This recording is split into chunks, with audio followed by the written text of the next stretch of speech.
Hello friends. So today we are going to start a new topic. तो last lecture में हमने ये पढ़ा कि मेटलर्जी है क्या, बराबर है। अब मेटलर्जी के अंदर जो छोटे छोटे बेसिक टर्म्स थे वो हमने डिस्कस किए थे, जैसे कि मिनरल्स, बराबर है, या तो ओर्स। और उसमें से भी हमने देखा था कि मान लो कि हमारे पास आयरन के ओर्स है, तो उसमें से जनरली हम लोग ब्लास्ट फर्नेस के अंदर जब उसका एक्सट्रैक्शन ऑफ आयरन करते हैं तो कौन से ओर सिलेक्ट करेंगे। तो हमारे लिए एक तो कन्वीनियंट भी होने चाहिए और कैसे होने चाहिए कि भाई उसमें से हमें पैसा भी मिले, यानी इकोनॉमिकली भी साउंड होना चाहिए। ऐसा नहीं होगा कि कोई भी ओर उठा लिया हमने और उसका प्रैक्टिकल स्टार्ट कर दिया कि चलो भाई ये कर लेते हैं। जैसे बॉक्साइट के अंदर आप लोग बात कर लो, मतलब एल्यूमिनियम के लिए हमने बॉक्साइट ओर लिया हुआ है, तो ऐसे प्रोसेस हम लोग आगे बढ़ेंगे। Today we are discussing some new topics कि भाई मेटलर्जी यानी क्या। जैसे हम लोग पढ़ते कि जनरल प्रिंसिपल्स इस चैप्टर के अंदर और आइसोलेशन अबाउट मेटलर्जी। तो पहली बात कि मेटलर्जी होती क्या है। तो मेटलर्जी एक ब्रांच है केमिस्ट्री की, कल मैंने आपको बताया था। तो मेटलर्जी के अंदर जो डेफिनेशन है बहुत ही सिंपल सी, आप देख सकते हो कि process of extracting metals from their ores. Process of extracting metals from their ores, यानी कि ओर में से आपको क्या करना है, उसकी जो मेटल है उसको एक्सट्रैक्ट करना है, बराबर। उसी को हम लोग क्या कहेंगे, मेटलर्जी कहेंगे। अब मेटलर्जी के लिए बहुत सारी बातें यहाँ पर आएगी, जैसे कि मैं आपके साथ डिस्कस करूं। जैसे मान लो कि एक लड़का है जिसका नाम है रॉकी। अब रॉकी ने क्या किया कि उसको जॉब तो लग गई, बराबर है, कहाँ पर, मेटलर्जिकल डिपार्टमेंट के अंदर। तो उसने वहां पर जाकर सबसे पहले रिसर्च स्टार्ट की। रिसर्च के अंदर उसने क्या किया कि कौन कौन से स्टेट है जहां पर ये चीजें पाई जाती है। तो उसके लिए उसने गूगल पे सर्च करना स्टार्ट कर दिया। गूगल पे सर्च किया तो उसको पता चला कि ये लैंड ऐसी है जहां पर फर्टिलिटी के अंदर वेराइटी है, तो वहां पर वो चीज मिल सकती है, बराबर है। सैंड का कलर अलग होता है, बराबर, उससे भी पता चल जाता है। आयरन जहां पर मिलता है उसका सैंड का कलर अलग होता है। और वहां पर जाकर जब आप लोग मैग्नेटाइज मशीन बड़ी सी ले जाते हो तो वहां पर थोड़ा सा एट्रैक्शन भी रहेगा अगर वहां पर आयरन की ओर्स है, तो उसके बेसिस पे पता चलता है कि कहाँ पर क्या है, बराबर। तो बहुत सारे टेक्निकल मेथड्स है जो आप हायर लेवल पे पढ़ते हो इंजीनियरिंग के अंदर। फिलहाल हम लोग सिंपल सी बात डिस्कस कर रहे हैं। तो उसने स्टडी की, बराबर है, रॉकी ने, और वहां पर गया और उसने क्या किया, जमीन में से वो चीज निकालना स्टार्ट कर दिया। तो जमीन में से जब वो चीज निकालता है ना बेटा, तो बड़े बड़े से लम्प्स के फॉर्म में होता है, बराबर, बड़े बड़े लम्प्स होता है। तो वो सीधा हम लोग एक्सट्रैक्शन में डाल नहीं सकते हैं। तो मेटलर्जिकल प्रोसेस के बेसिकली कुछ 4-5 स्टेप है। तो सबसे पहले उसको क्या करना पड़ता है कि हम लोग ले जाएंगे एक, मान लो कि एक फैक्ट्री वहां पर ले गए, बराबर है, वहां पर उसको धोया, साफ किया। धोने और साफ करने के बाद थोड़ा सा उसमें, यानी कि एक चीज ये भी आएगी कि उसमें से मिट्टी कचरा निकाल देना है, या तो और भी जो इम्प्यूरिटीज है, अर्थी इम्प्यूरिटीज जिसको कहते हैं, सैंड, क्ले या तो स्टोन है, तो उसको निकाल देना है, बराबर है। तो वही हम लोग वॉशिंग कर सकते हैं। दूसरी बात, अब उसको हम लोग सीधा तो नहीं डालेंगे, तो उसको क्रश करना पड़ेगा, ग्राइंड करना पड़ेगा, बराबर। क्रशिंग और ग्राइंडिंग एक स्टेप रहता है। अच्छा, उसके बाद भी उसमें से जो इम्प्यूरिटीज है उसको निकालते हुए सेकंड स्टेप आता है कॉन्सेंट्रेशन का। तो यहाँ पर स्टेप्स मेंशन नहीं है, ये आपकी नोट्स के लिए लिखा हुआ है। बाकी सीधा जो मैं आपको एक्सप्लेन कर रहा हूँ उसी पे आपको फोकस करना है। तो पहला स्टेप यहाँ पर लिखा है क्रशिंग एंड ग्राइंडिंग। पहले स्टेप्स याद कर लो कि मेटलर्जी के स्टेप्स कौन कौन से। तो क्रशिंग एंड ग्राइंडिंग है, कॉन्सेंट्रेशन मैंने आपको बताया।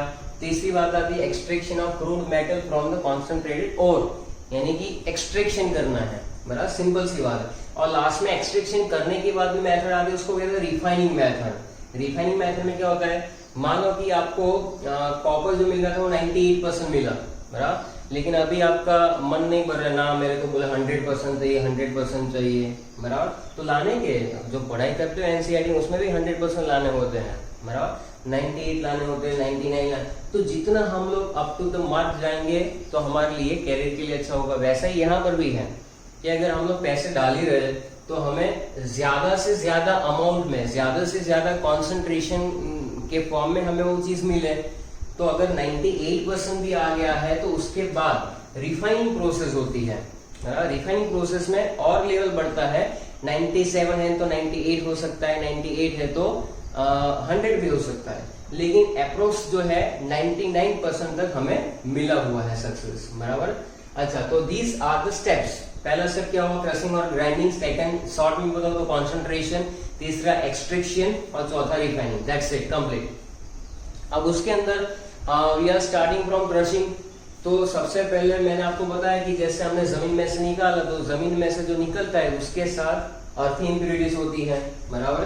तो ऐसे तो होता नहीं है। रॉकी ने तो पहले मान लो कि भाई क्या किया, तो ऐसे फूंक मार रही होंगे, तो फूंक मारी तो क्या हुआ कि सारी धूल मिट्टी निकल गई, बराबर। तो पापा आगे वापस उसने डांटे झापड़ मार दिया, तो ऐसे थोड़ी करते बोले तो क्या करेंगे, तो बोले उसको डाल क्रशर के अंदर, उसको पहले बड़ी सी मशीन के अंदर, बराबर है, पानी से साफ करते हैं, पानी का फ्लो एकदम फास्ट मूव करते हैं, तो उसमें से जो इम्प्योरिटीज है वो बहकर निकल जाती है, क्योंकि जो हमारा मेटल जिसमें है, बराबर है, और है, इसमें से हमें एक्सट्रैक्ट करना है, वो हैवी होता है बेटा। तो ऐसा नहीं होता है कि वो बह जाए, उसमें से अर्थी इम्प्योरिटीज बह जाएगी, बराबर है। फिर उसको ड्राई करके क्रश कर सकते हैं। तो ये सारी बातें हैं। तो सबसे पहले क्रशिंग एंड ग्राइंडिंग जो है उसके अंदर करेंगे क्या, बराबर है। तो थोड़ा सा साफ कर लिया, सारी की सारी मिट्टी या इम्प्योरिटी निकल जाए ऐसा नहीं है। इम्प्योरिटीज के अंदर अर्थी इम्प्योरिटीज भी होती है और सिलिकस इम्प्योरिटी भी होती है, बराबर। तो ऐसा मान के नहीं चलेगा कि चलो ये सब तो निकल गया। तो रॉकी आया, रॉकी फैक्ट्री में ले गया, बड़ी बड़ी मशीन लगा दी, बराबर। उसमें उसने क्या किया, उसको डाल दिया, बराबर। क्रशर्स होते बड़े बड़े जो लम्प्स को छोटे से पार्ट में डिवाइड कर दे। तो यहाँ पर समझने के लिए छोटा सा फिगर में ड्रॉ किया, दैट इज अ लम्प। बड़ा सा लम्प है, क्रशर में डाला, बराबर है। तो लम्प जो है छोटे छोटे पीस में कन्वर्ट हो जाता है, छोटे छोटे पीस के अंदर, बराबर। बड़े बड़े लम्प्स हो गए, छोटे छोटे पीस में क्रश हो जाएंगे, क्लियर है। फिर उसको डाला जाता है बॉल मिल, बराबर है। तो बॉल मिल के अंदर डालते हैं ना, बॉल मिल बनते स्टील टैंक के, बराबर। बड़े बड़े से स्टील के टैंक होते हैं, उसके अंदर उसको डाला जाता है, बराबर है। तो बॉल मिल के अंदर जब डाला जाता है, उसके अंदर बड़े बड़े से स्पीयर्स होते हैं स्टील के, जो बारी बारी से वो जो यहाँ पर छोटे छोटे पीस हुए उसके ऊपर ऐसे फॉल होते, गिरते दराम, बराबर। तो वैसे गिरेंगे तो होगा क्या कि जो बेचारा छोटा सा पीस है वो और छोटा होता चला जाएगा। तो इसी तरह से जैसे दमादम यहाँ पर स्टील टैंक के अंदर जब स्टील के बॉल बेटा उसमें गिरते हैं, that is all about ball mill. मैं आपको बॉल मिल क्या होता है वो समझा रहा हूँ। तो बॉल मिल के अंदर जब बड़े बड़े से स्टील के जो गोले होते हैं वो उसके ऊपर गिरते हैं, तब जाके वो किस में कन्वर्ट हो जाता है, पाउडर फॉर्म में कन्वर्ट हो जाता है, क्लियर है इतना। तो क्रशर्स के अंदर ये चीज हो जाती है। क्रशिंग एंड ग्राइंडिंग का मतलब वो जो मैंने छोटी सी फिगर से आपको बताया हुआ है। नेक्स्ट स्टेप है हमारा कॉन्सेंट्रेशन, या तो उसको बेनिफेक्शन ऑफ द ओस भी कहेंगे, बराबर है। तो कॉन्सेंट्रेशन जो है वो इतना जल्दी खत्म होने वाला टॉपिक नहीं है। कॉन्सेंट्रेशन में बहुत सारे फिजिकल और केमिकल मेथड्स है जिसको हम लोग पढ़ेंगे, बराबर है। फिर हम लोग एक्सट्रैक्शन करेंगे, फिर रिफाइनिंग करेंगे, ऐसे जाएगा। तो चैप्टर ऐसे ही आगे बढ़ेगा, बराबर है। तो पहले स्टेप के अंदर पार्ट 1 में आपको क्या करना है, कॉन्सेंट्रेशन के सारे जो मेथड्स है उसको क्लियर करना है। उसके बाद हम लोग आगे बढ़ेंगे। Look at that concentration. Concentration का मतलब क्या, आपने मिनरल में से एक और सिलेक्ट किया, मेरा और ये नहीं किया, मैंने कल ही बताया था आपको, क्या इकोनॉमिकली और कन्वेंशनली उसके ऊपर हम लोग काम कर पाए और अच्छा खासा कॉन्सेंट्रेशन हो। तो जो और होता है उसके अंदर अर्थी एंड सिलिकस इम्प्योरिटी रहती है। क्या रहती है, अर्थी एंड सिलिकस इम्प्योरिटी। इम्प्योरिटी को क्या कहा जाता है, गैंग और मैट्रिक्स, बराबर है। कई लोग इसको गैंग्यू बोलते हैं, गैंग्यू तक तो ठीक है, और कुछ मत बोल देना। तो गैंग और मैट्रिक्स, बराबर है। तो ये चीज जो है वो इम्प्योरिटी को कहा जाता है, बराबर। तो रॉकी भाई साहब आ गए, उसने क्या किया, और ले लिया, और अर्थी इम्प्योरिटीज जो थी, सिलिकस इम्प्योरिटी जो थी, उसने देखा, पढ़ाई की, तो पता चला कि इसको तो गैंग ही बोलते हैं, बराबर, या तो गैंग कहते हैं या तो मैट्रिक्स। ओके, अब इसको दूर करने के लिए उसने जो मेथड यूज की वो अलग अलग होगी। तो removal of unwanted earthy and siliceous impurity from the ore is called ore dressing, बराबर। ड्रेसिंग करना पड़ता है ना, बराबर। ड्रेसिंग का मतलब क्या, एकदम चमकाना, क्योंकि अभी हमें उसको आगे डालना है, बराबर। किसमें, कॉन्सेंट्रेशन के मेथड में। तो क्रश होने के बाद उसको हमने क्या किया, अनवांटेड इम्प्यूरिटीज को रिमूव किया, उस प्रोसेस को कहा जाता है। अनवांटेड इम्प्यूरिटी ब्रैकेट में आ जाएगा। इम्प्यूरिटी में क्या होगा भाई, अर्थ मिट्टी होगी, धूल, बराबर है, सैंड, क्ले या तो स्टोन हो सकता है, सिलिकस इम्प्यूरिटी होती है, that is called ore dressing. Process का नाम है ओर ड्रेसिंग या तो concentration of ore, and the process used to concentrate that is called beneficiation. तो ये जो है पॉइंट्स नोट्स के फॉर्म में लिखे हुए हैं, तो आप साथ में इसकी नोट्स बनाते जाइए, बराबर है, और समझते जाइए। मेन पॉइंट्स मैंने लिखे हुए हैं क्योंकि हमारा टाइम इसमें वेस्ट ना हो, बराबर। तो सबसे पहला ये हो गया। नेक्स्ट, कंसंट्रेशन के अंदर कौन कौन सा मेथड है, तो हैंड पिकिंग सबसे पहली मेथड, बहुत ही पुरानी और ट्रेडिशनल मेथड है, बराबर, हैंड पिकिंग मेथड। अब हैंड पिकिंग मेथड का मतलब क्या, मान लो कि पहले के जमाने में क्या आता था कि जो गेहूं आते थे, बराबर है, उसकी बोरी आती थी बड़ी बड़ी, और उसमें छोटे छोटे कंकर भी आते थे बहुत सारे, बराबर, और भी कचरा रहता था। तो आज की जैसा नहीं है कि तैयार सब आटा सब तैयार मिल जाता है, ऐसा नहीं होता था पहले। अभी तो क्या कि कोई भी ब्रांडेड कंपनी का आप आटा लो और सीधा खाना रोटी बनाकर खाना स्टार्ट कर दो। अभी तो रोटी बनाने की मशीन भी आ गई है, बराबर। तो डे बाय डे क्या है कि ये इन्वेंशन होते रहते हैं, और इसीलिए जो है डिसीज बढ़ते रहते हैं। किसी को कमर में दर्द हो जाता है, किसी को हाथ पैर चलना बंद हो जाता है, काम करना ही नहीं किसी को, बराबर है। तो काम किया करो तो अच्छा रहेगा। हैंड पिकिंग मेथड में क्या होता है कि क्लियरली दिखता है, डिस्टिंक्ट है वो, बराबर, कि आपकी ओवर के अंदर अगर कोई इम्प्यूरिटी है और आप देख सकते हो, तो बहुत सारे वर्कर्स बिठा देते थे जिसमें से हैंड पिक से वो चीज सेपरेट करते थे। आजकल सब कुछ मशीन में होता है, ये पहले की बात है। हैंड पिकिंग के अंदर कुछ जो हम लोग नेकेड आई से देख सकते हैं उसको सेपरेट कर सकते हैं। पुरानी मेथड है लेकिन लिखा हुआ है नाम तो बता दिया। नेक्स्ट है hydraulic washing, most important. Hydraulic washing के अंदर क्या करेंगे, या तो लेविगेशन कहते हैं या तो ग्रेविटी सेपरेशन। क्लियर है इतना? हाइड्रोलिक वॉशिंग, लेविगेशन और ग्रेविटी सेपरेशन, ये तीनों नाम है उसके। Hydraulic washing process by which lighter और earthy particles are free from the heavier ore particles by washing with water is called levitation।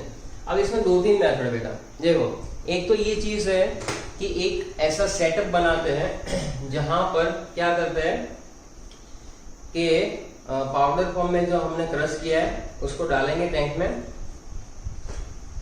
और उसमें से पानी जो है एकदम फ्लो में पास करेंगे।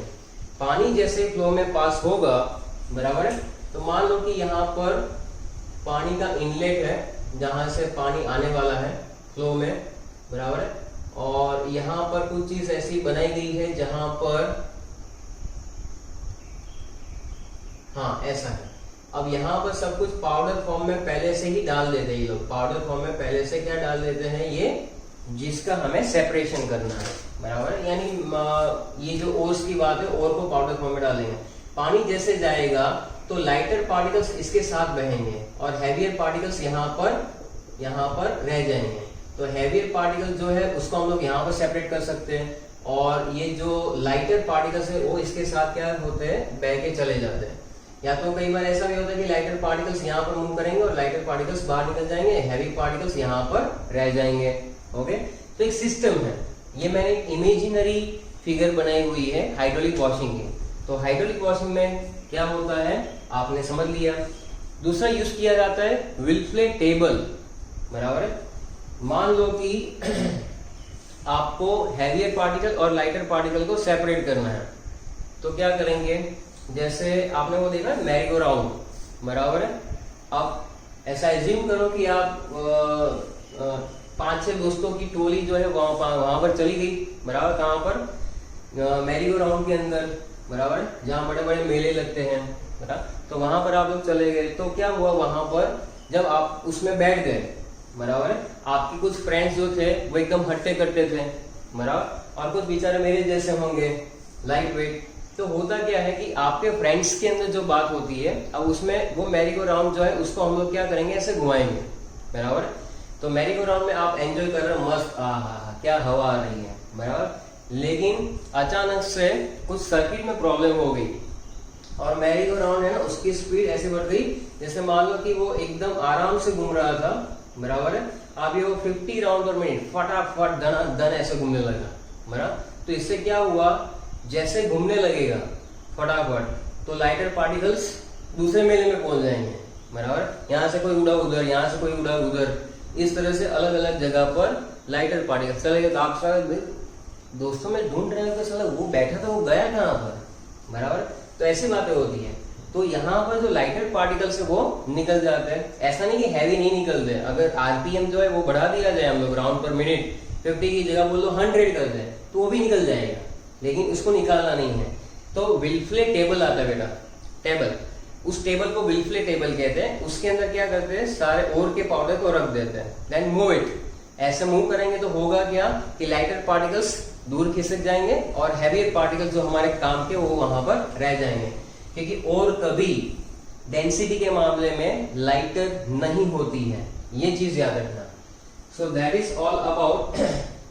जहां पर लिखा हुआ है ना, आप जरा ध्यान से पढ़ो, हाइड्रोलिक वॉशिंग, वहां पर और भी चीज लिखी है, और पार्टिकल्स आर हैवियर देन अर्थी पार्टिकल्स, कंडीशंस अप्लाई, बराबर। कोई भी फॉर्म भरने से पहले हमें कंडीशंस अप्लाई चेक करना चाहिए, क्योंकि नीचे स्टार लगाकर लिखा होता है, बहुत सारी स्कीम चलती रहती है, बराबर। इस पे ये फ्री नहीं, इस पे ये फ्री, लेकिन वहां पर अपनी बिजनेस स्ट्रेटेजी के हिसाब से वहां पर कुछ ना कुछ चीज ऐसी होती है हिडन जो पता ना चले। क्लियर हो गया हाइड्रोलिक वॉशिंग क्या है? तो हाइड्रोलिक वॉशिंग के अंदर या तो पानी का बहाव पास करेंगे, या तो फिर दूसरा विल्फले टेबल आता है जिसमें पानी नहीं यूज करते, उसमें सिर्फ क्या करते हैं, डेंसिटी वेरिएशन के हिसाब से वो टेबल को जोर से घुमाते हैं मशीन के, और उसमें से सेपरेट हो जाते हैं। अगर आप डिस्कवरी या तो नेशनल जियोग्राफी के ऊपर मतलब एक फूड फैक्ट्री आता है तो आप देखना, उसके अंदर क्या होता है बेटा कि जो कॉफी होती है ना, कॉफी उसके बीन्स होते हैं, बराबर है। अब उसमें से अच्छे वाले बीन हमें सिलेक्ट करने हैं कि जिसमें से कॉफी अच्छे से मिल सकती है, तो उसमें भी ये सेपरेशन दिखाते हैं मशीन के अंदर, जहां पर कॉफी बीन्स डाले जाते हैं और आगे सेपरेशन होता है, तो ऐसे वो वाइब्रेट करता रहता है, वाइब्रेट करता रहता है, तो होगा क्या, जो लाइटर पार्टिकल्स होते हैं ना, लाइटर, वो अलग जगह से फ्लो करना स्टार्ट करते हैं और हैवियर पार्टिकल्स का अलग फ्लो स्टार्ट होता है। इस तरह से मशीनरी लेवल पे भी हो सकता है, तो ये तो नॉर्मल सी चीज है, ये सारी बातें इंडस्ट्रियल लेवल पे आसानी से हो जाती है। नेक्स्ट है हमारे पास इलेक्ट्रोमैग्नेटिक सेपरेशन, बराबर है। इलेक्ट्रोमैग्नेटिक सेपरेशन नाम से ही पता चल जाएगा आपको कि ये किसके लिए यूज कर सकते हैं। तो या तो आपकी ओर है वो मैग्नेटिक इन नेचर होनी चाहिए, या तो आपकी इम्प्योरिटी है वो मैग्नेटिक इन नेचर होनी चाहिए। मान लो, फिर से बताऊं, या तो आपकी ओर मैग्नेटिक होनी चाहिए या तो आपकी इम्प्योरिटी मैग्नेटिक होनी चाहिए, क्योंकि हमें मैग्नेटिक जो है चीज है उसको सेपरेट करना है। क्लियर है? With the help of magnet. अच्छा, मैग्नेटिक सेपरेशन में पहले ये फिगर देखो, फिगर के अंदर क्या लिखा हुआ है, लिखा नहीं है, ड्रॉ किया हुआ है भाई। हाँ, तो यहाँ पर जो है ये व्हील है दोनों, बराबर। यहाँ से ये ओर का पाउडर यहाँ से डाल रहे हैं, ये ओर का पाउडर है, पाउडर ये कन्वेयर बेल्ट के ऊपर घूम रहा है, बराबर है।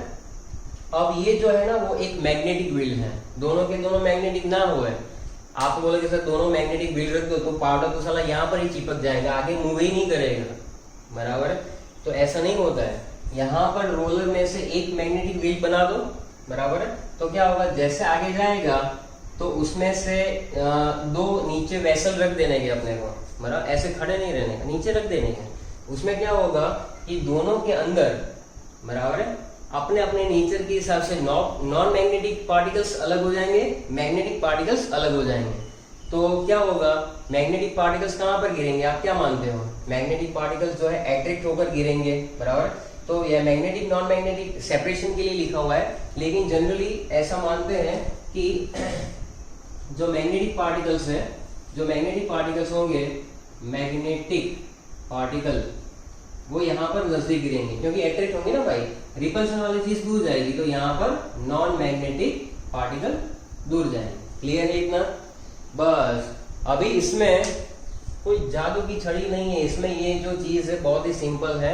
पाउडर डाला, कन्वेयर बेल्ट के ऊपर घुमाया और उसके अंदर क्या हुआ, नॉन मैग्नेटिक और मैग्नेटिक अलग हो गए। लेकिन कौन कौन सी ओर के लिए तुम्हें थोड़ी देखकर पता चलेगा, चलो ये डाल देंगे, सभी के लिए यूज होता नहीं है। First point, either the ore or impurity associated with magnetic nature, उसका नेचर और या तो इम्प्योरिटी का मैग्नेटिक होना चाहिए। पहली कंडीशन। दूसरी बात, क्रोमाइट ओर इंपॉर्टेंट FeCr2O4 याद कर लेना। मैग्नेटाइट कल सिखाया था, क्या था? Fe3O4। हेमेटाइट क्या था? Fe2O3। पायरोल्यूसाइड मैंगनीज डाइऑक्साइड MnO2 पायरोल्यूसाइड, बराबर है। ये सारे के सारे जो है ना, वो इसमें हम लोग डालेंगे तो उसमें सिलिकस जो मैट्रिक्स होगा, यानी कि सिलिकस इम्प्यूरिटी, बराबर है, वो रिमूव हो जाएगी। ये जो है वो क्या है बेटा? ओर है, तो वो एट्रैक्ट होगा, एक जगह गिरेंगे। क्रोमाइट डाल दिया, क्रोमाइट के अंदर क्या था? सिलिकस इम्प्यूरिटी थी, बराबर है। अब आप वहां पर खड़े रहे, आपने देखा कि एक वेसल के अंदर समझ लो कि सब्सटेंस ए आ रहा है, दूसरे में सब्सटेंस बी जा रहा है, तो कौन सा उसके अंदर आप ले लोगे? तो आपको पता होना चाहिए कि क्रोमाइट के अंदर, क्रोमाइट वाला वेसल जो है, मैग्नेटिक पार्टिकल जो है वो क्या है, वहां पर अट्रैक्ट होकर नजदीक ही गिरेंगे। ऐसा ना हो कहीं पे साला कि प्रैक्टिकल करने के बाद आप ऐसा करो कि और वाला बीकर ही उठाकर या तो वेसल हो तो वो इसको जाने दो ये इम्प्योरिटी है, ऐसा नहीं करने का, देखने का, दिमाग यूज करने का कि वहां पर क्रोमाइट, मैग्नेटाइट या तो पायरोल्यूसाइड जो है, बराबर है, ये मैग्नेटाइज मटेरियल है, मैग्नेटाइज ओर है, और सिलिकस मैट्रिक्स है वो रिमूव हो जाएंगे वहां से। क्लियर है? कई बार ऐसा भी होता है, मैग्नेटिक इम्प्योरिटी भी होती है, मैग्नेटिक इम्प्योरिटी भी हो सकती है, मैग्नेटिक ओर। पहला एग्जांपल जो देखा, फिर से बता रहा हूं, आइदर द ओर और the impurity associated magnetic in nature. पहली बात क्या है? क्रोमाइट, तो क्रोमाइट, मैग्नेटाइट, पायरोल्यूसाइड, इसके अंदर क्या होगा? सिलिकस इम्प्योरिटी रिमूव हो जाएगी, बराबर है, नॉन मैग्नेटिक इम्प्योरिटी चली जाएगी। अब SnO2, बराबर है, तो ये हुआ हमारा नॉन मैग्नेटिक ओर, बराबर है, ये टीन का है बेटा, टीन। तो इसके अंदर मैग्नेटिक इम्प्योरिटी होगी, SnO2 के अंदर मैग्नेटिक इम्प्योरिटी प्रेजेंट होगी, टंगस्टेट ऑफ आयन और मैंगनीज, टंगस्टेट ऑफ आयन और मैंगनीज। तो यहाँ पर आपको इम्प्योरिटी में क्या मिल रहा है? मैग्नेटिक मटेरियल, और हमारी ओर कैसी है? Non magnetic material. तो ये याद रखना है, नॉन मैग्नेटिक ओर को हमें कलेक्ट करना है, मैग्नेटिक को जाने देना है, बराबर है। तो वहां पर रॉकी को ख्याल रखना पड़ता है। पहली बार में तो ऐसा होता है कि भाई वहां पर ओर रखा हुआ है और इम्प्योरिटी भी है, बराबर, तो उसने इम्प्योरिटी रखी और निकाल के फेंक दिया, बराबर, तो वापस उसको एक झापट पड़ा, क्या किया भाई तूने? तो देख तो सही कि इसका नेचर कैसा है, बराबर। तो इस तरह से पता चलता है। So that is how the third method electromagnetic separation is completed, बराबर। अभी हम लोग आगे डिस्कस कर रहे हैं दो और मेथड, जिसका नाम है फ्रोथ फ्लोटेशन और लीचिंग, बराबर। फ्रोथ फ्लोटेशन, बराबर, ये बहुत ही इंपॉर्टेंट है, जो आपकी बोर्ड के एग्जाम में आ चुका है बार बार, तो इसको अच्छे से याद कर लेना है। फिगर अगर आपको समझ में आ जाती है so it is very easy. आगे के जूनियर स्टैंडर्ड्स में भी आपने पढ़ा हुआ है। तो क्या करना है, एक वेसल लेना है जिसके अंदर आपको जो है ओर प्लस ऑयल लेना है पहले तो, बराबर है। ओर ले लेंगे हम लोग, pulp of ore and oil, और उसके अंदर हम लोग क्या करेंगे कि भाई पानी भी डाल देंगे, बराबर है। तो और यहाँ से एयर फ्लो हो रही है, तो क्या कि धीरे धीरे ये पैडल घूमेगा, पैडल घूमेगा तो ये पूरा सॉल्यूशन जैसे जैसे रोटेट होना स्टार्ट हो जाएगा, फ्रोथ जो है वो बाहर आ जाएगा, बराबर। मैकेनिज्म हम लोग समझ लेते हैं कि क्या करना है। सबसे पहला तो ये फ्रोथ फ्लोटेशन मेथड किसके लिए यूज होता है? So it is use for the sulphide ore. जो भी मेटल है उसके मिनरल्स या तो उसके ओर्स अगर सल्फाइड कंटेनिंग है, यानी कि सल्फाइड है, तो हम लोग ये यूज करेंगे। Use for the concentration of sulphide ores, जैसे कि जिंक सल्फाइड, जिसको हम लोग क्या कहते हैं, जिंक ब्लेंड भी कह सकते हैं, CuFeS2, बराबर है, और PbS। इस सब में आप देख रहे हो कि क्या हमने लिया हुआ है, सल्फाइड ओर, बराबर, पॉइंट वाइज लिखा हुआ है। नेक्स्ट है sulphide ore wetted with oil. तो ये मोस्ट इंपॉर्टेंट पॉइंट है, याद कर लो, sulphide ore wetted with oil and gangue जो होता है वो पानी के साथ वेट होता है। यानी आपके पास दो चीजें हैं, ओर प्लस इम्प्योरिटीज। इम्प्योरिटीज को क्या कहा जाता है, गैंग या तो मैट्रिक्स, बराबर। जब आप उसके अंदर ऑयल या तो पानी डालेंगे तो ऑयल किसको भिगोएगा, ऑयल जो है उसके साथ है ओर, वेटेज हो जाता है, पानी के साथ गैंग रह जाता है, बराबर। अब सबसे पहले इसको शॉर्ट में याद करने के लिए ट्रिक है कि पाउडर और लिया हमने, वाटर जब ऐड करेंगे तो पाउडर और के अंदर पानी डालने से क्या होता है, it make a suspension solution in a tank. Then we add the collectors, इसमें कलेक्टर्स डालना है। Collectors are important substance. Collectors में क्या हो सकता है, फाइन ऑयल, ज़ैंथेट में ethyl xanthate, potassium ethyl xanthate, या तो फैटी एसिड। ये एमसीक्यू में बहुत ही इंपॉर्टेंट है, ये पूछा जा चुका है। Fine oil, xanthate and ethyl xanthate, potassium ethyl xanthate and fatty acid. Collectors का काम क्या है, कलेक्टर क्या करता है, बराबर। अपना वाला कलेक्टर नहीं है, बराबर, कि भाई कोरोना में बाहर मत निकलो, ये सब नहीं करना है। यहाँ पर कलेक्टर जो है अलग है, यहाँ पर जो कलेक्टर है वो अलग काम करते हैं। So that is collectors. Enhance non wettability of ore, यानी कि ओर की नॉन वेटेबिलिटी को वो इम्प्रूव करता है, बराबर है। नॉन वेटेबिलिटी को क्या करता है, इम्प्रूव करता है। ओके, कलेक्टर्स डाल दिया हमने सस्पेंशन टैंक के अंदर, बराबर है। और क्या डालेंगे, फ्रोथ स्टेबिलाईजर, जिसमें मैंने आपको बताया था क्रेसोल और एनिलीन। तो क्रेसोल और एनिलीन हम लोग डालेंगे। सो फ्रोथ स्टेबिलाईजर का काम क्या है, स्टेबिलाईज द फ्रोथ। क्या करता है वो, फ्रोथ बन तो गया, बराबर है, लेकिन वैनिश हो गया, तो बराबर है। तो फ्रोथ को स्टेबिलाईज करने का भी काम करता है ये। तो जब कभी प्रोसेस चलती है तो सबकी जरूरत पड़ती है, बराबर। पाइन ऑयल है, ओर है, पानी है, कलेक्टर्स है, बराबर है, और फ्रोथ स्टेबिलाईजर है। इतना समझ में आ गया। अब आप ये फिगर के ऊपर से समझो कि ड्यूरिंग दिस प्रोसेस क्या होता है, during this process ore particles which wetted with oil. Ore particle जो है वो वेटा किसके साथ, ऑयल के साथ वेट हो जाएंगे, और इम्प्योरिटी किसके साथ वेट हो जाएगी, पानी के साथ। तो during this process ore particles wetted with oil becomes lighter. Oil के साथ वो वेट होकर लाइटर बनेंगे क्योंकि फ्रोथ जनरेट हो रहा है। And rise to the surface, तो धीरे धीरे धीरे सल्फाइड और wetted with oil and it forms a foam. वो फोम बनाकर, फ्रोथ बनाकर धीरे धीरे धीरे सरफेस पे ऊपर आता है। सरफेस पे ऊपर आएगा along with the froth while gang। तो गैंग जो है यानी क्या, इम्प्यूरिटीज। तो इम्प्यूरिटीज के अंदर जो भी होगा वो यहाँ पर नीचे बैठ जाएगा। They particle wetted with the water and become heavier and settle down at the bottom level. Settle down कहाँ पर हो जाते हैं, बॉटम लेवल पे। क्लियर है इतना, ओके। बस तो ये सिंपल सी टेक्निक है। फ्रोथ जो है, फ्रोथ फ्लोटेशन मेथड के अंदर सबसे पहले क्या याद रखना है कि सल्फाइड ओर के लिए यूज होता है पाइन ऑयल, टर्पेंटाइन ऑयल जो है वो सब किसको वेट करेंगे, ओर को वेट करेंगे। पानी के साथ जो है वो क्या जाएगा, गैंग जाएगा। कलेक्टर्स में क्या लेना है, तो कलेक्टर्स में याद रखो कि पाइन ऑयल है, या तो वहां पर फैटी एसिड है, या तो ज़ैंथेट है। फ्रोथ स्टेबिलाईजर के अंदर क्रेसोल और एनिलीन, वो उसका काम क्या है। और कलेक्टर का काम क्या है, फ्रोथ का क्या काम है, स्टेबल करता है फ्रोथ को। कलेक्टर का काम क्या है, enhance the non wettability. Clear है, बस तो कंप्लीट हो गया। अब मान लो कि आपके पास ऐसा केस आ जाए कि दो सल्फाइड है, मिक्सचर है, पीबीएस और ZnS। तो पीबीएस और जिंक सल्फाइड को सेपरेट करना है, तो कैसे करेंगे। तो मान लो कि आपके पास मिक्सचर आ गया, आप लोग लैब में चले गए, लैब में जाकर देख रहे हैं कि हमें तो सिर्फ एक ही मेथड सिखाया हुआ, आप दूसरा कैसे करेंगे। तो separation of two sulphide ore के अंदर पीबीएस और ZnS है, तो उसमें एक रिएजेंट ऐड करना पड़ेगा जो क्या करेगा, पीबीएस और ZnS में से एक को सप्रेस करेगा, बराबर है। एक को मान लो कि एक को वो सप्रेस कर देगा, एक को प्रिवेंट करेगा कि वो फ्रोथ ना बनाए, और दूसरे को बोलेगा कि आप प्रिवेंट दूसरा जो है इसको बोलेगा कि आप फ्रोथ बनाओ।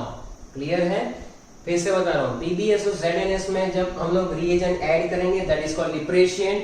डिप्रेशन का काम क्या है, depression used to prevent one type of sulphide ore particles from forming the froth.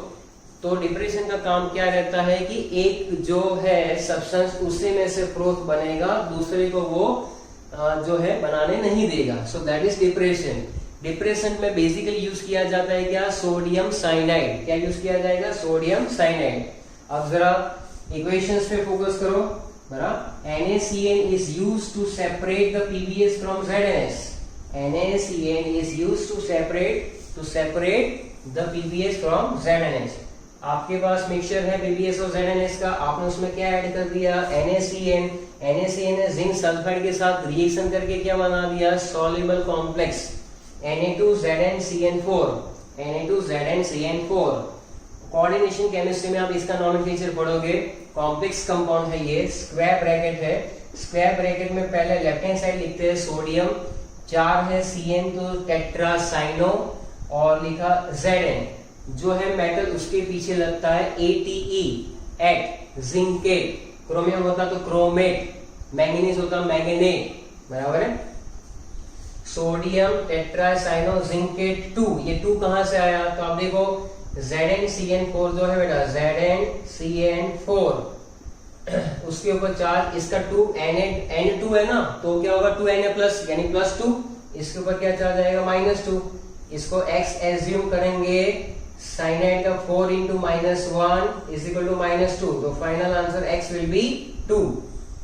इस तरह के रूल्स लास्ट चैप्टर में आप पढ़ेंगे। So that is sodium tetracyano zincate 2, बराबर है, इतना याद रखना है। So that is all about the cloth flotation method.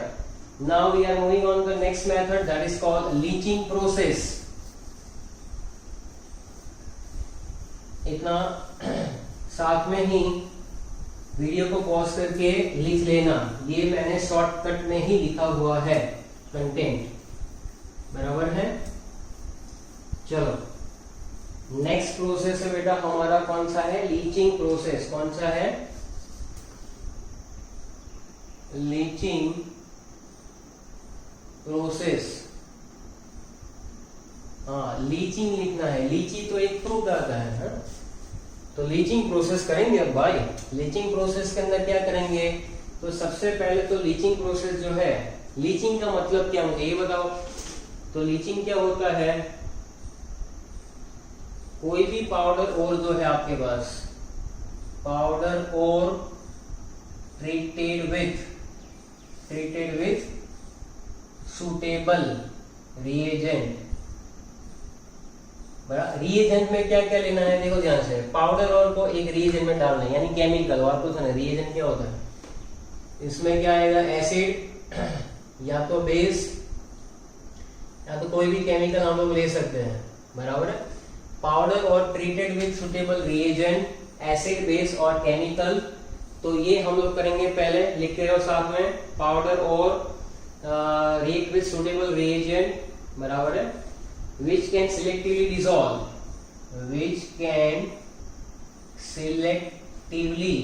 dissolve, वो सिर्फ और सिर्फ किसको डिसॉल्व करेगा भाई? जो मेटल है, which can selectively dissolve or but not impurities, impurity को डिसॉल्व करेगा नहीं। पाउडर और treated with suitable reagent which can selectively dissolve or but not impurities, बराबर। कोई एग्जांपल ले लेते हैं हम लोग, तो आपको पता चलेगा। इम्प्योरिटी को तो डिसॉल्व नहीं कर रहा है यहाँ पर। तो देखो सबसे पहले हम लोग पढ़ेंगे लीचिंग ऑफ बॉक्साइट। चलो, leaching of bauxite.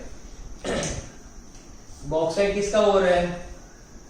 Bauxite aluminium को लीच करने के लिए क्या करेंगे हम लोग? तो ध्यान से देखो, एल्यूमिनियम के अंदर ये बॉक्साइट है, बराबर। बॉक्साइट को ट्रीट करेंगे। मैं यहाँ पर शॉर्ट में लिखता हूँ। बॉक्साइट के अंदर पहले तो इम्प्योरिटी कौन कौन सी होती है ना, वो देखो। इसमें इम्प्योरिटी होती है Fe2O3 की, बराबर है। इसमें सिलिका होता है, सिलिका टाइटेनियम डाइऑक्साइड भी रहता है। ये सारी की सारी इसमें क्या है बेटा? इम्प्योरिटीज। बॉक्साइट जो है वो एक एल्यूमिनियम का ओर है, और उसके अंदर इम्प्योरिटी क्या रहती है? आयरन ऑक्साइड, सिलिका या तो सिलिकॉन डाइऑक्साइड या तो टाइटेनियम डाइऑक्साइड। अब इसको इम्प्योरिटी को रिमूव करने के लिए, बराबर है, क्या करेंगे हम लोग? तो अभी फॉर्मूला में सिंपल लिखेंगे कि बॉक्साइट की फॉर्मूला भी आपको समझाता हूँ। बॉक्साइट बराबर है प्लस उसमें और क्या क्या है? इम्प्योरिटी के बेसिस पे क्या क्या है हमारे पास? Fe2O3, SiO2 और टाइटेनियम डाइऑक्साइड। अब इसको हम लोग ट्रीट करेंगे 45% NaOH। अल्कली कितना लेना है? कॉन्सेंट्रेट लेना है, ऐसा नहीं हल्का फुल्का ले लिया भाई चल हो जाएगा, ऐसा नहीं करते हैं। 45% डाइल्यूट करेंगे तो कुछ मिलेगा ही नहीं तुम्हें। 45% NaOH, बराबर है।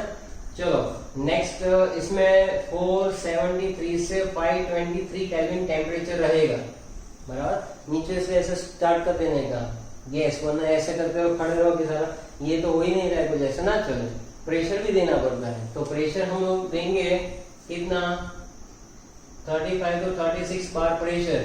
हाँ, अपने वेट के हिसाब से प्रेशर नहीं देना है, जो साइंटिस्ट बोल के गए हैं ना वैसे प्रेशर देते हैं। तो ये बेयर प्रोसेस है जो आपने पढ़ा था एल्यूमिनियम में। बेयर प्रोसेस फर्स्ट स्टेप होता है, इसमें से एल्यूमिना मिलता है, कौन सी मीना, एल्यूमिना, और उसके बाद क्या मिलेगा हमें, एल्यूमिनियम। वो करते थे हॉल हेरोल्ड में, क्लियर है। बॉक्साइट के अंदर इंप्योरिटी क्या है, आयरन ऑक्साइड है, सिलिका है, और ये इसमें से ये बॉक्साइट यानी एल्यूमिनियम जो है उसके साथ NaOH का रिएक्शन होगा और वो कुछ ना कुछ बनाएगा भाई, बराबर है।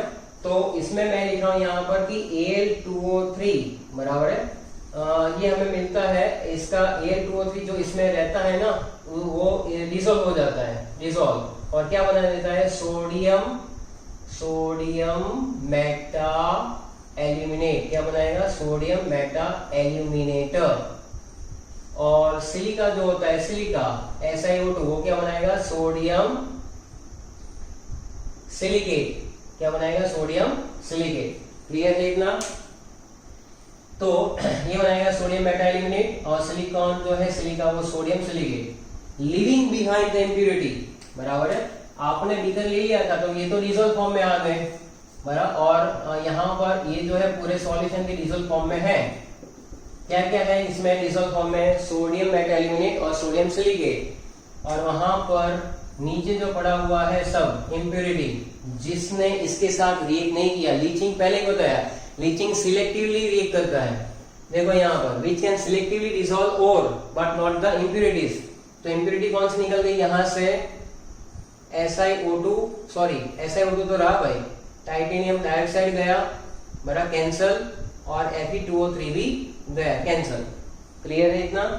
चलो अभी हमारे पास सॉल्यूशन में बीकर में क्या बचा भाई, बीकर के अंदर हमारे पास बचा, शॉर्ट में लिख रहा हूं, सोडियम मेटा एल्यूमिनेट और प्लस सोडियम सिलिकेट, ये बचा बीकर में। क्लियर है इतना। अब इसको क्या करेंगे हम लोग आगे, तो इसको हम लोग कार्बन डाइऑक्साइड के थ्रू, CO2 के थ्रू क्या करेंगे, न्यूट्रलाइज करेंगे। तो उसमें हमें सोडियम मेटा एल्यूमिनेट जो है वो आगे प्रोसेस होकर मिलेगा। सोडियम सिलिकेट का उसमें कुछ खास नहीं होता है, एसिडिफिकेशन से न्यूट्रलाइजेशन प्रोसेस उसको अलग कर सकते हैं, बराबर है इतना। चलो लिखते रहो साथ में,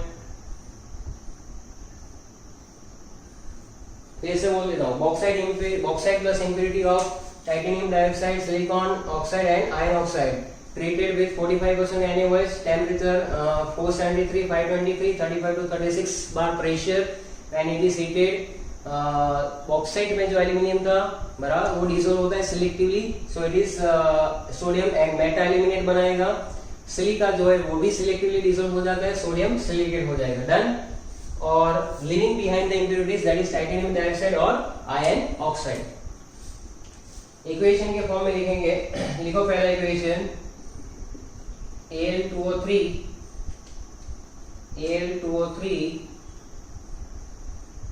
2H2O बराबर है प्लस 2NaOH प्लस वाटर। देखो आपने बोला कि सर यहाँ पर भी लिखा है, यहाँ पर भी लिखा है, ये बॉक्साइट का है formula.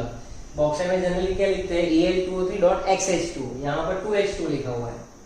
Alto with 2 seated, Alto गाड़ी में 2 बोतल पानी की, 2 NaOH का पैलेट होता है, तो पानी डाल के उसको डिसॉल्व करेंगे पहले। इसका रिएक्शन हो जाएगा ना, तो हमें क्या मिलेगा, 2 मोल्स ऑफ NaAlOH4, इसका नाम है सोडियम मेटा एल्यूमिनेट, बराबर, सोडियम मेटा एल्यूमिनेट। साथ में और किसका रिएक्शन बोला, SiO2 का रिएक्शन किसके साथ हो रहा है, NaOH के साथ, बराबर। करो बैलेंस इक्वेशन को, क्या होगा, SiO2 प्लस NaOH, तो यहाँ पर मिलेगा Na2SiO3 बराबर है, और प्लस यहाँ पर हाँ एक ऑक्सीजन बच रहा है ना, दोनों दो ये गए, तो फिर H2O पानी का 1 मोल मिलेगा, बराबर। स्केलेटल इक्वेशन लिख लूंगा, बैलेंसिंग के लिए आप देख सकते हो, आप अपने हिसाब से भी कर सकते हो। सो ये हुआ हमारा फर्स्ट स्टेप, बराबर है, जिसमें ये दोनों इम्प्योरिटी निकल चुकी है। नेक्स्ट स्टेप के अंदर हम लोग क्या करेंगे बेटा, चलो नेक्स्ट स्टेप के अंदर यानी सेकंड स्टेप में मैंने अभी आपको बताया कि या तो उसको डाइल्यूट कर सकते हैं या तो उसमें कार्बन डाइऑक्साइड गैस पास करेंगे न्यूट्रलाइजेशन के लिए। चलो इतना लिखो पहले।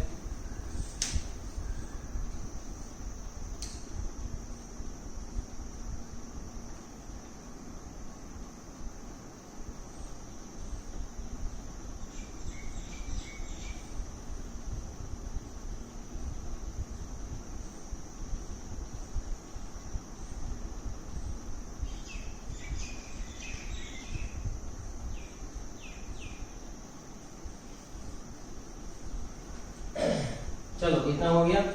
यहाँ पर हमें ये सॉल्युबल फॉर्म में मिल रहा है, ये तो हो गया। अब सॉल्युबल फॉर्म में जो मिल रहा है उसके बाद हम उसको मिक्सचर को क्या करेंगे, फिल्टर कर लेंगे, थोड़ा सा ठंडा भी करेंगे और पीएच को एडजस्ट करेंगे।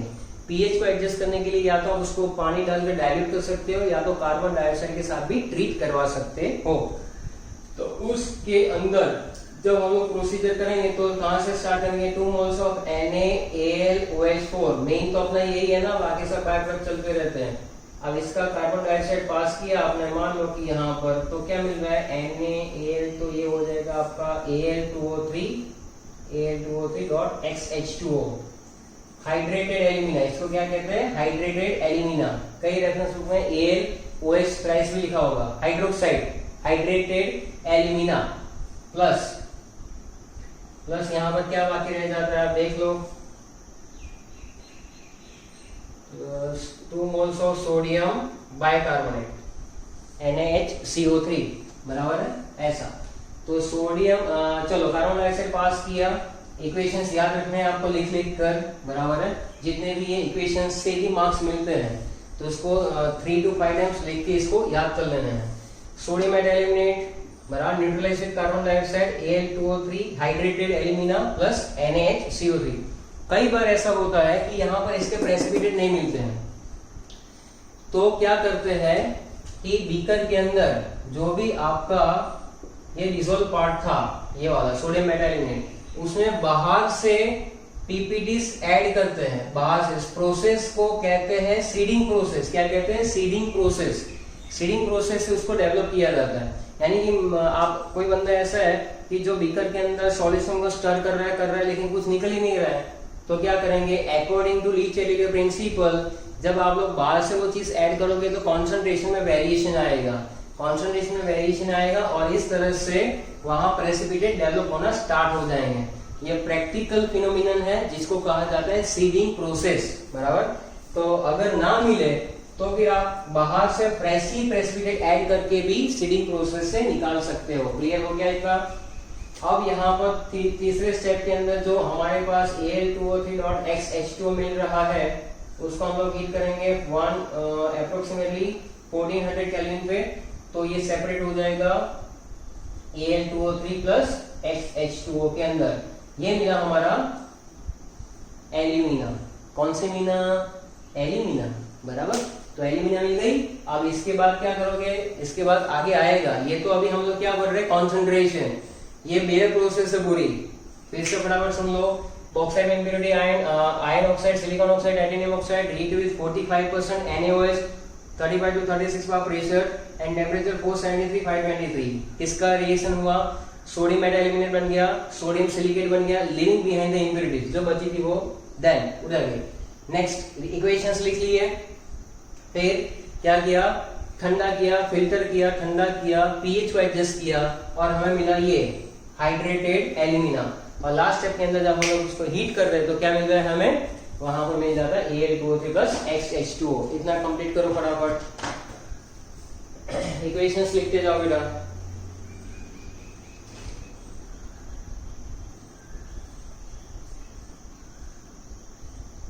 चलो नेक्स्ट प्रोसेस कर ले। लीचिंग ही टाइटल है, लेकिन अब सिल्वर या तो गोल्ड के लिए कैसे करेंगे।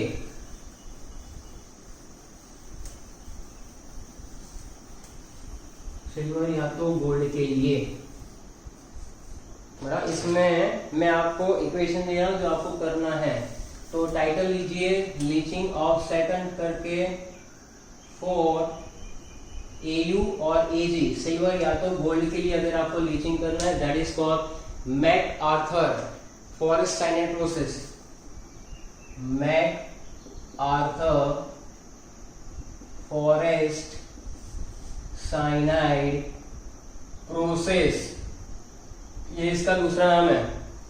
बराबर मैं बोल दूं कि भाई लीचिंग करना है गोल्ड और सिल्वर का, ये पढ़ा दिया और ये नाम आपको मालूम ना हो तो एग्जाम में तो बोलोगे सर ये तो पढ़ा ही नहीं है। बराबर ऐसा नहीं होता है, आपको टेक्स्ट बुक भी रिफर करते रहनी है, आपके एनसीईआरटी में सपोज गिवन ही है। चलो लिखते चलो साथ में। इन दोनों में से जो भी मेटल होगा अगर उसमें थोड़ी सी भी इम्प्योरिटी है तो उसको हम लोग कैसे ट्रीट करेंगे। तो सबसे पहले जनरल इक्वेशन लिखेंगे, लिखो वहां पर 4m 4 2 8 Cn माइनस, तो यहाँ पर ध्यान रखो यहाँ पर Cn माइनस है यानी आप NaCN या तो KCN ऐड कर सकते हो। उसके बाद वो जो सोडियम साइनाइड है पानी में डिसॉल्व करके लेना है, इसलिए आयनिक फॉर्म में लिख रहे हैं, ये जनरल इक्वेशन है। और ऑक्सीजन का करंट हम लोग पास कर रहे हैं, क्या कर रहे हैं ऑक्सीजन का करंट पास कर रहे हैं, तो क्या हो जाएगा 4 moles of MCN twice minus 1 MCN twice, ये कॉम्प्लेक्स बना रहा है। उसके साथ साथ हमें क्या मिल रहा है, बैलेंसिंग करो, हो गया ये Cn 4 2 8, क्या बचा 4 माइनस माइनस 4 हो रहा है 4 OH माइनस, करो चेक 4 OH माइनस वहां पर बाकी रह जाता है, तो यहाँ पर देखो -4 तो चार्ज भी बैलेंस हो जाएगा और ऑक्सीजन हाइड्रोजन भी बैलेंस हो जाएंगे। अब कोई पूछे कि भाई गोल्ड के लिए लिखना है तो बहुत इजी है, यहाँ पर N की जगह पर क्या कर देंगे 4Au प्लस 8 NaCN लिख दो तो भी चलेगा। क्या लिख लेंगे सोडियम साइनाइड लिख लो, बराबर है। Ag के लिए करना है तो Au की जगह क्या लिख लेंगे Ag लिख देंगे, सिमिलर इक्वेशन। NaCN पूरा कंपाउंड लिख सकते हैं हम लोग, बराबर है इस तरह से। प्लस ऊपर देखकर लिखते जाओ 2 moles of water plus oxygen, क्या मिलेगा 4 moles ऑफ, चलो आप इसको बैलेंस करो फटाफट, क्या मिलेगा देखते जाओ 4 moles ऑफ Na आ गया यहाँ पर, बाकी तो ऊपर है ही। M की जगह पर क्या था यहाँ पर Au लिया हमने ना, AuCN ट्वाइस -1 और 4 NaOH, OH था ना यहाँ पर Na है बेटा, तो Na यहाँ पर भी आएगा Na यहाँ पर भी आएगा NaOH। क्लियर है इतना, फिर से समझा दे दो। It is called MacArthur Forrest cyanide process. Description में क्या लिख सकते हैं कि metal is treated with sodium cyanide in the presence of water and current of oxygen will be pass, it will be converted into complex compound, बराबर, that is cyano complex compound and 4 OH minus, बराबर है। अगर आप Au या तो Ag के लिए लिखना चाहेंगे तो NaCN, यहाँ पर KCN भी लिख सकते हैं। देखो दो बातें हैं, या तो यहाँ पर Au लिखो या तो Ag लिखो, NaCN लिखो या तो KCN लिखो, ऐसा उस हिसाब से यहाँ पर चेंजेस कर देना। क्लियर है इतना, लिख लो।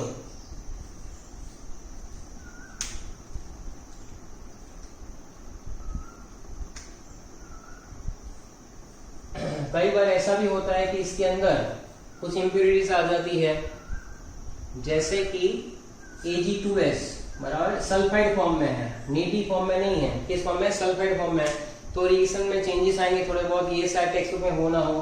तो Ag2S के साथ कैसे ट्रीट करेंगे, लिख लो 4 NaCN, ऐसा मैंने इक्वेशन दिया, तो अब बैलेंस करो तो कितना आ रहा है Ag2S plus 4 NaCN, it gives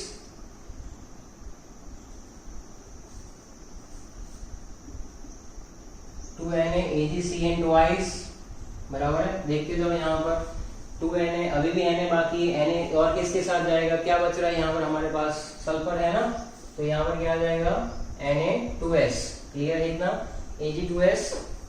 अच्छा ये रिवर्सिबल प्रोसेस है, ये प्रोसेस कैसी है, रिवर्सिबल, बराबर है। यानी कि हमने इसमें से Ag2S में से इसको किस में कन्वर्ट कर दिया, Na2S में। अगर मैं Na2S को किसी भी हालत में रिमूव करता चलूं तो क्या होगा, रिएक्शन फॉरवर्ड होगा। Na2S को रिमूव करने से क्या होता है, according to Le Chatelier principle, system will try to make the product.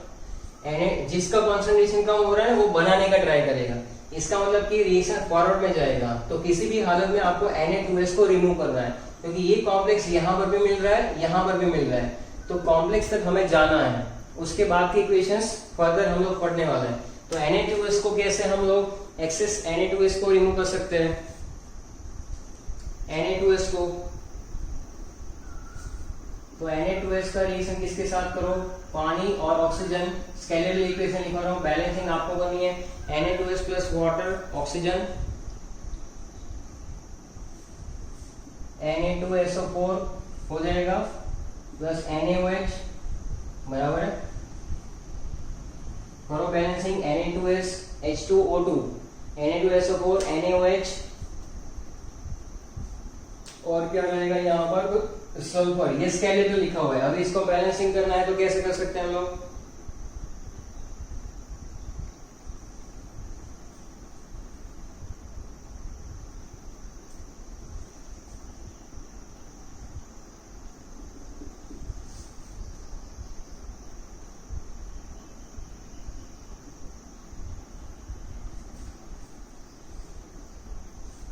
देखो हो रहा है ये 4 2 8 है, यहाँ पर 2 2 4 4 हो गया, 2H2O, ऑक्सीजन यहाँ पे 2 ना 10, बराबर है। तो 4 2 8 प्लस 4 12, डन, बराबर है। तो ये दो इक्वेशन जो है, क्या किया हमने, फिर से सुन लो बेटा। अगर Ag या तो Au के फॉर्म में तो ये मेथड ही चलेगी, ये एक्स्ट्रा है कंटेंट, बराबर है। करना है तो कर लो, वरना इसको स्किप कर सकते हो। अगर Ag2S के फॉर्म में है, प्योर फॉर्म में नहीं है, तो क्या करेंगे, NaCN के साथ री करवाकर पहले Na2S बना लेंगे, और इसका कॉन्सेंट्रेशन बढ़ाना है तो रिवर्सिबल रिएक्शन है। तो इसका मतलब क्या है, अगर प्रोडक्ट का कॉन्सेंट्रेशन बढ़ाना है तो इसको रिमूव करो। रिमूव करेंगे तो क्या होगा, रिएक्शन फॉरवर्ड डायरेक्शन में जाएगा और ये बनेगा। Na2S को रिमूव करने के लिए पानी और ऑक्सीजन हम लोग ऐड कर सकते हैं, बराबर है। इतना लिख लो।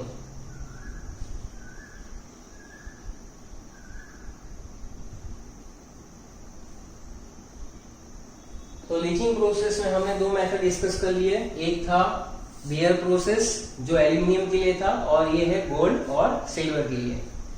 तो यहाँ तक का कंटेंट आपको अच्छे से याद करके लर्न कर लेना है, बराबर। नेक्स्ट लेक्चर के अंदर हम लोग प्रोसीड करेंगे नए मेथड के साथ, that is calcination roasting. Okay, thank you.